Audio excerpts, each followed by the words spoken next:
co-workers were gone. What could it mean? Stanley decided to go to the meeting room. Perhaps he had simply missed a memo.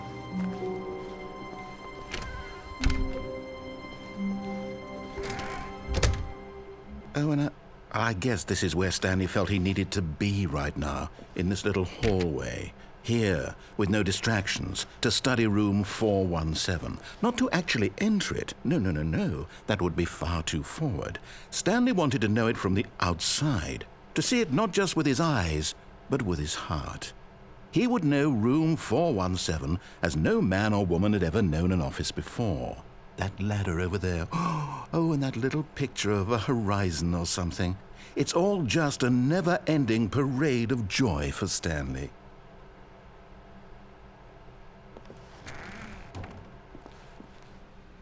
Ah, no, apparently not.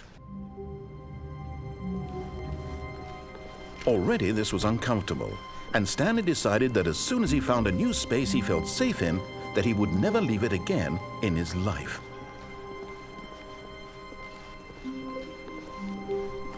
When Stanley came to a set of 2 open doors, he entered the door on his left.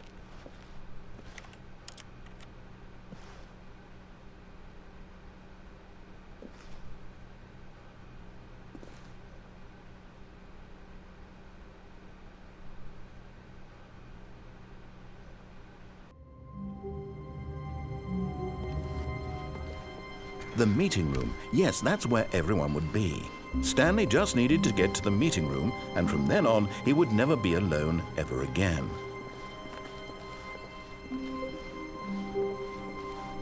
When Stanley came to a set of 2 open doors, he entered the door on his left. This was not the correct way to the meeting room, and Stanley knew it perfectly well. Perhaps he wanted to stop by the employee lounge first, just to admire it. Ah, yes, truly a room worth admiring.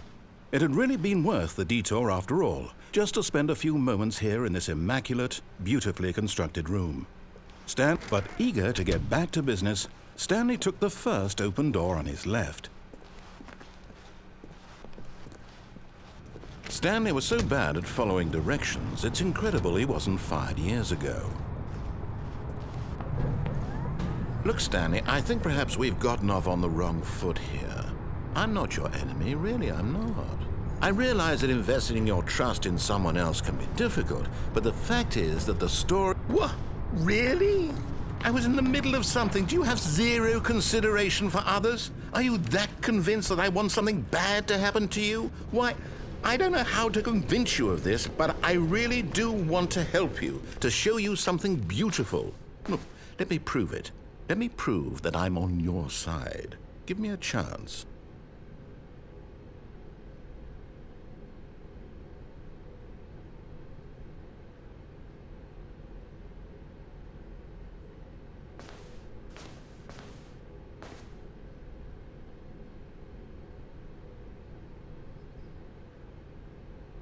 Hang on. That got a bit weird back there. Well, I'd like to apologize. Not sure where I was going with all that. You know what? I think what we need right now is a bit of music to lighten the mood.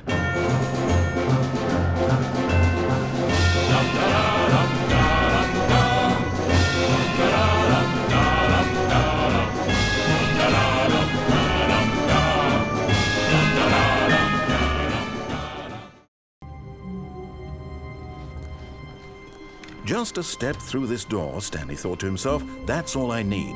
If I can make it through this door, I can make it through them all.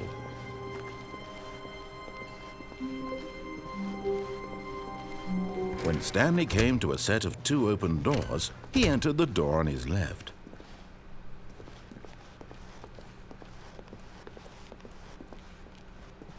Yet there was not a single person here either.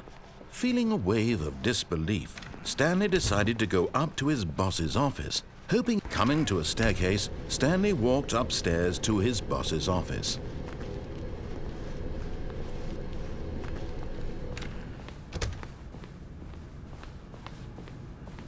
Stepping into his manager's office, Stanley was once again stunned to discover not an indication of any human life. Shocked, unraveled, Stanley wondered in disbelief who orchestrated this. What dark secret was being held from him? What he could not have known was that the keypad behind the boss's desk guarded the terrible truth that his boss had been keeping from him. And so the boss had assigned it an extra secret PIN number, 2845. But yet incredibly, by simply pushing random buttons on the keypad, Stanley happened to input the correct code by sheer luck.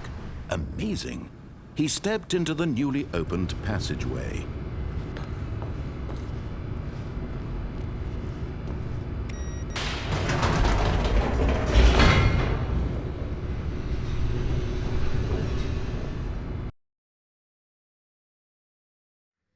Descending deeper into the building, Stanley realized he felt a bit peculiar. It was a stirring of emotion in his chest, as though he felt more free to think for himself, to question the nature of his job. Why did he feel this now, when for years it had never occurred to him? This question would not go unanswered for long.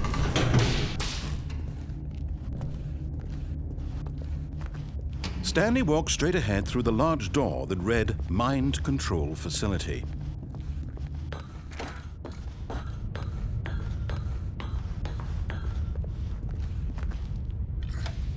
The lights rose on an enormous room packed with television screens.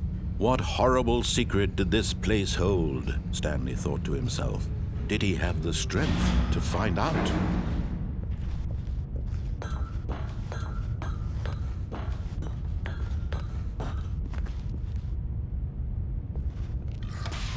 Now the monitors jumped to life, their true nature revealed. Each bore the number of an employee in the building, Stanley's co-workers. The lives of so many individuals reduced to images on a screen, and Stanley, one of them, eternally monitored in this place where freedom meant nothing.